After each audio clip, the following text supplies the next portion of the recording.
জনপ্রতিনিধিরা যদি জনগণের জন্য হয় তাহলে ছেঁচড়ামি বাদ দিতে হবে, প্রচুর পরিমাণের ছেঁচড়ামি বাদ দিতে হবে। এটা যে কোনো দলের হইতে পারে, কোনো দলের কথা বলছি না, সব দলে। দেখেন কোনো এক এমপি, কোনো এক মন্ত্রী অথবা কোনো এক ভাই ঢাকা থেকে আসবে এলাকায়, তাকে রিসিভ করার জন্য 100-200 হুন্ডা নিয়ে 50 কিলোমিটার সামনে গিয়ে তাকে আনতে হবে।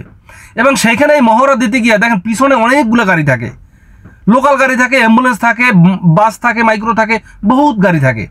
সেই গাড়ির মধ্যে হইতে পারে যে বহুত রকমের ইমার্জেন্সি লোক আছে যাদের খুব তাড়াতাড়ি যাইতে হবে, অথবা ডাক্তারের এখানে সিরিয়াল দেওয়া, সে 5টা পর্যন্ত বসবে, 5টার পরে সে থাকবে না, ওইখানে 5টার মধ্যে পৌঁছতে হবে।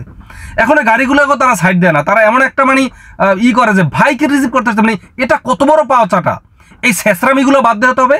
উপর থেকেই যে ভাই যে আসবে তার নির্দেশ থাকবে যে না, আমাকে রিসিভ করার দরকার নাই, আমি মানুষের জন্য কাজ করি, আমি জনগণের জন্য কাজ করি, আমি জনগণের প্রতিনিধি।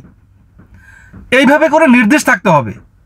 প্রত্যেকটা সেক্টরে এরকমের করে চিন্তা করতে হবে যে জনগণের ক্ষতি হয় কিতে, জনগণের ভালো হয় কিতে। যদি এইটা চিন্তা করতে পারে তাহলেই সে জনগণের প্রতিনিধি, জনগণের কাছ থেকে ভালোবাসা পাবে। নতুবা ভালোবাসা তো দূরের কথা, আবার এরকম হবে, আবার তাদেরকেও এরকমের বোরকা পরে পালাইতে হবে। মানুষ তাদেরকে দেখে ক্রাশ খাবে, পরবর্তীতে বুঝতে পারবে কোনো এক ভাই সে বোরকা পরে পালাচ্ছে।